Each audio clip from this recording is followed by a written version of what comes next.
Hello बच्चों, स्वागत है आपका हमारे चैनल पर्सनल ट्यूटर में। मेरा नाम है ऐश्वर्या शर्मा एंड मैं आपको पढ़ाऊंगी chapter 15 materials we use.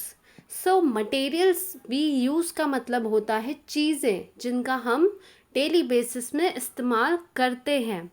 First दिया है what is mean by natural and man made material. तो ये चैप्टर स्टार्ट करने से पहले हम थोड़ा सा पहले की चीज़ें रिकॉल कर लेते हैं।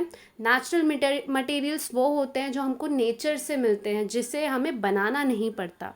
और मैन मेड मटेरियल्स वो मटेरियल्स होते हैं जिन्हें हमें खुद बनाना पड़ता है। आर्टिफिशियल मटेरियल्स जो होते हैं, जैसे प्लास्टिक होता है, plastic is an artificial material जो हम खुद बनाते हैं। लेकिन लकड़ी, वुड ऐसा मटेरियल होता है जो हमें नेचुरली मिलता है।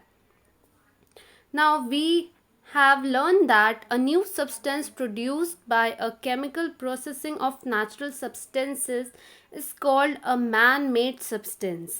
हमने जाना था कि मैन मेड सब्सटेंस मतलब होता है नेचुरल सब्सटेंस को किसी केमिकल प्रोसेस से नए सब्सटेंस में फॉर्म किया जाए, उसे हम कहते हैं man made substances. So we have seen that in olden times in India, acacia bark, neem twigs, coal powder, ash, tooth powder, salt, pomegranate rind were used for cleaning teeth. तो पुराने ज़माने में हमने देखा था कि नीम की जो डंडी होती थी, लकड़ी, ऐश का यूज़ किया जाता था, और क्या होता था, दांत घिसने के लिए पाउडर आता था, और अनार का कुछ पार्ट होता था उसका यूज़ किया जाता था। ये सबको क्लीनिंग ऑफ टीथ के लिए यूज़ किया जाता था। Today however a variety of toothpaste and tooth powders are used for this purpose. लेकिन आज के समय में हम सब जानते हैं कि बहुत प्रकार के टूथपेस्ट अवेलेबल हैं, टूथ पाउडर्स अवेलेबल हैं हमारे यूज़ करने के लिए। Toothpaste, the principal ingredients of a toothpaste, calcium carbonate and calcium hydrogen phosphate remove the dirt on teeth. तो टूथपेस्ट का प्रिंसिपल इंग्रेडिएंट मतलब जिससे वो बेसिकली बनता है, वो क्या होता है, वो होता है कैल्शियम कार्बोनेट और होता है कैल्शियम हाइड्रोजन फॉस्फेट। इनकी हेल्प से दांत की जो गंदगी है उसे हटाया जाता है। This ingredients also polish the teeth. इससे जो दांत हैं वो पॉलिश भी हो जाते हैं, मतलब पीलापन हट जाता है। A certain proportion of fluoride in the toothpaste helps prevent tooth decay. और फ्लोराइड भी डाला जाता है टूथपेस्ट में ताकि दांत सड़े ना। Fluoride is essential for strengthening of bones and the enable covering of teeth. Fluoride की ज़रूरत इसलिए होती है क्योंकि वो हमारे बोन्स, हमारी जो टीथ होती है, टीथ क्या होती है, बोन ही होती है, बोन के स्ट्रेंथनिंग के लिए उसकी ज़रूरत होती है। और जो इनेमल होता है टीथ में, उसे भी रखने के लिए उसकी ज़रूरत होती है। Detergents, the word detergent is derived from the Latin word detergere which means to wipe away. Detergent का बेसिकली मतलब होता है टू वाइप अवे। मतलब एक्चुअली डिटर्जेंट जो है वो एक लैटिन वर्ड से डिराइव हुआ है जिसको डिटर्जे कहा जाता है, जिसका मतलब होता है वाइप अवे, है ना। A detergent is a substance that cleans और वाइप्स अवे डर्ट। एक डिटर्जेंट ऐसा सब्सटेंस होता है जो गंदगी को हटा देता है।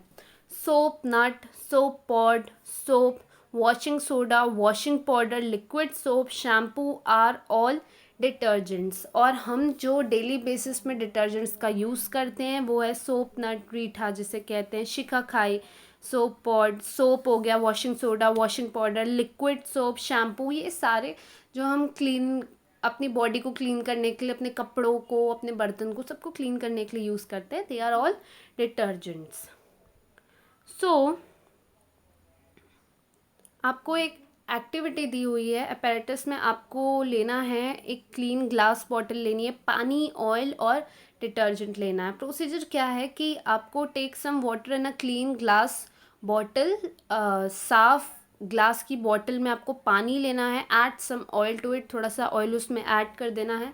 The layer of oil will float on the water. तो आप ये ऑब्जर्व करेंगे, ऑब्वियसली पानी और वाटर मिक्स नहीं होता, तो ऑयल की जो लेयर होगी वो फ्लोट करेगी ऊपर। Shake shake the bottle vigorously, और उस बॉटल को अच्छे से शेक करना। After some time when the liquid in the bottle settles the oil will again be seen floating on the water.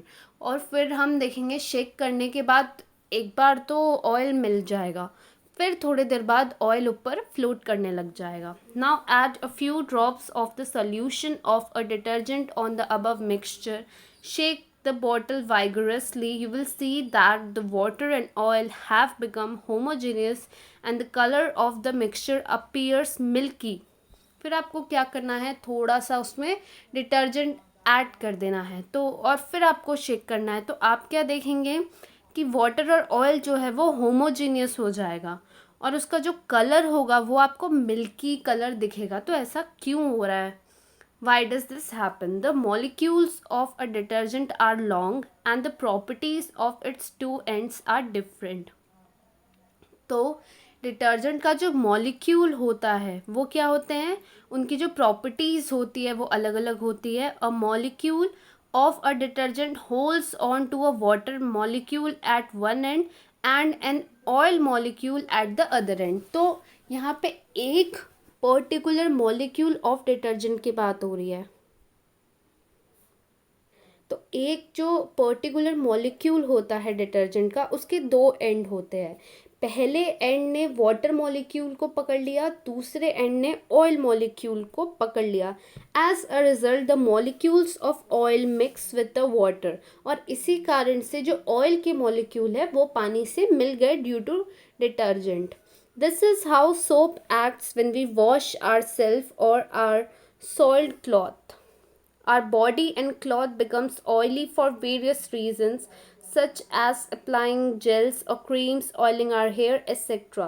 तो इसी तरीके से सोप काम करता है, इसी तरीके से वो हमें वॉश करने में खुद को या अपने कपड़ों को हेल्प करता है। हम देखते हैं कि ऑयली चीज़ें भी पानी से साफ़ हो जाती हैं डिटर्जेंट के कारण। क्यों? क्योंकि जो डिटर्जेंट होता है वो पानी और ऑयल को मिलाने में हेल्प करता है। हमारी बॉडी भी ऑयली हो जाती है क्योंकि हम जेल अप्लाई करते हैं, क्रीम अप्लाई करते हैं, बाल में तेल लगाते हैं।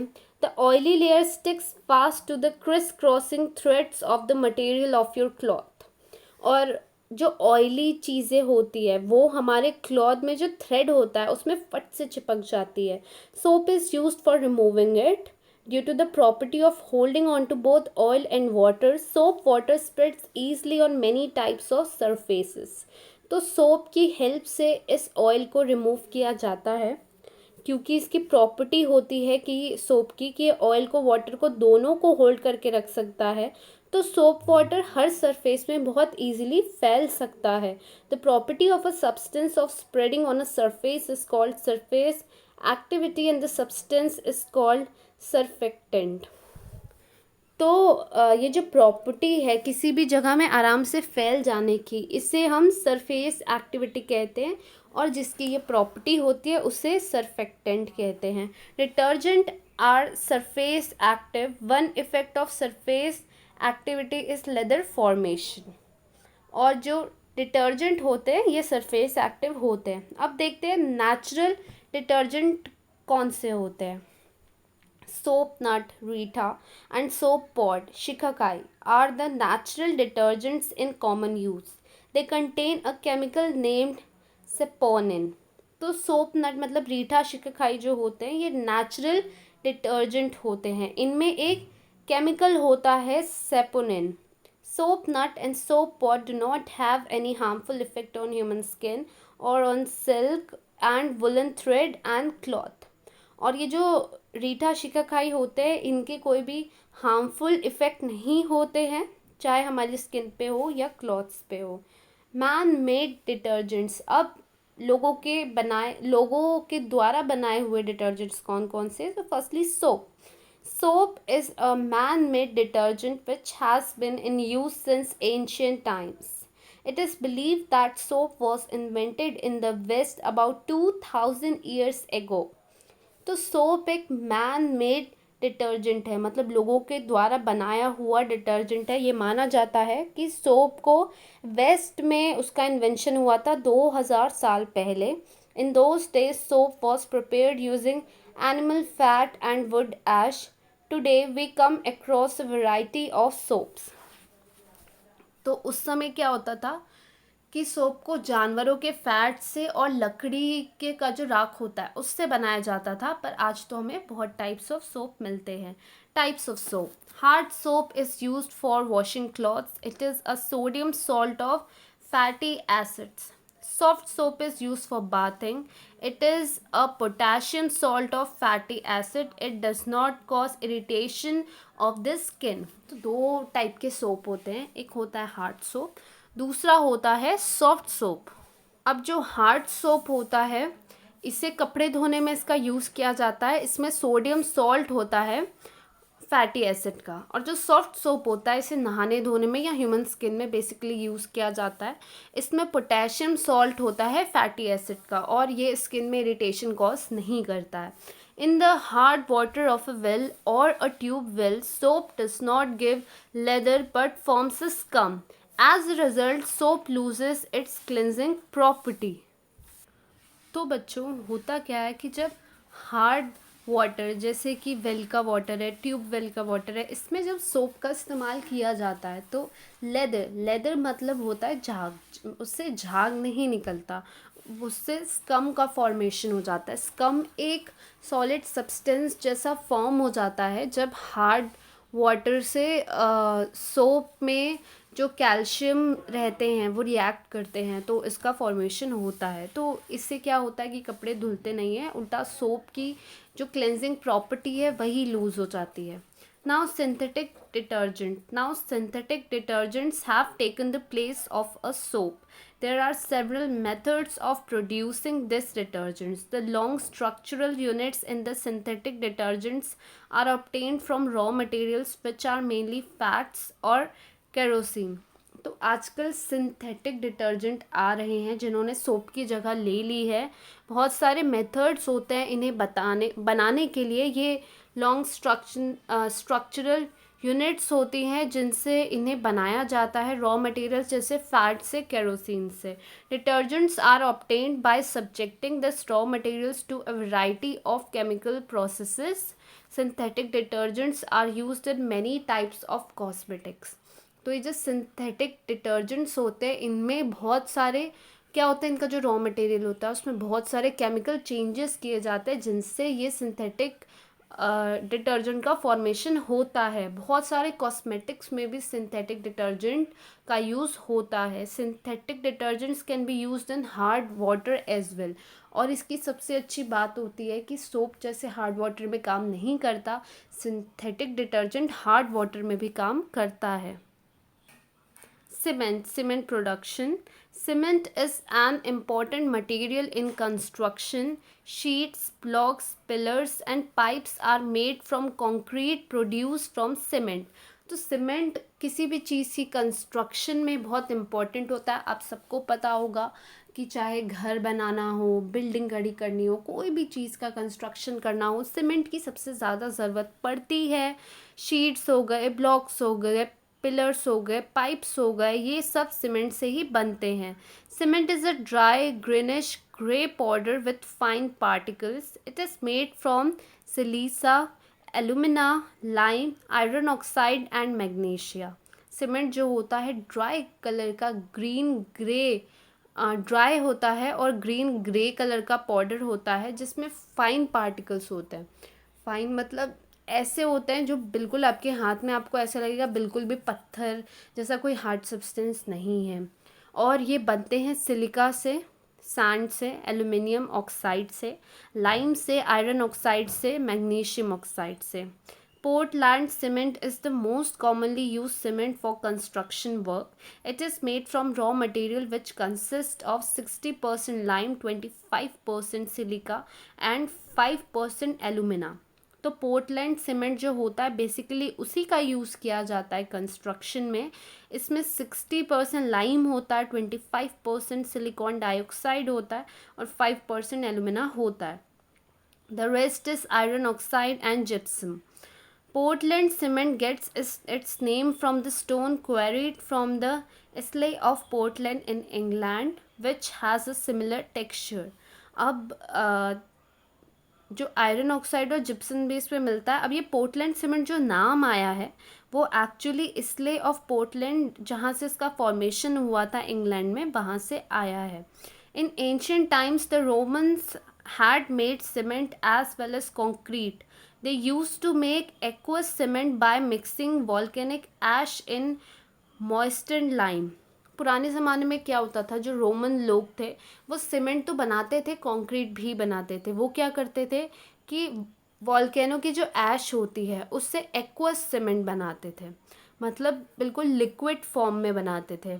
It was a very durable cement. With the decline of Roman Empire, this art of making cement was also forgotten. और ये बहुत अच्छा सीमेंट था जो उस समय बनाया जाता था, पर जैसे जैसे रोमन एम्पायर ख़त्म होती गई इस चीज़ को भी लोग भूल गए। In 1756 the British engineer John Smeaton developed the method of making aqueous cement. और फिर बहुत सालों बाद 1756 में एक ब्रिटेन का एक इंजीनियर था ब्रिटिश, जॉन स्मेटन, जिन्होंने फिर से ये एक्वस सीमेंट का जो वे था, मेथड था, उसे दोबारा से डेवलप किया। Concrete is prepared by mixing cement, water, sand and gravel. For making a strong and leak-proof slab, certain substances are mixed in concrete. तो concrete क्या होता है? सीमेंट, पानी, सैंड और ग्रेवल मिला के बनाया जाता है। अच्छा स्लैब जो स्ट्रॉन्ग हो और उसमें बिल्कुल भी लीक ना हो, तो वो बनाने के लिए उसके कंस्ट्रक्शन में कंक्रीट मिलाया जाता है।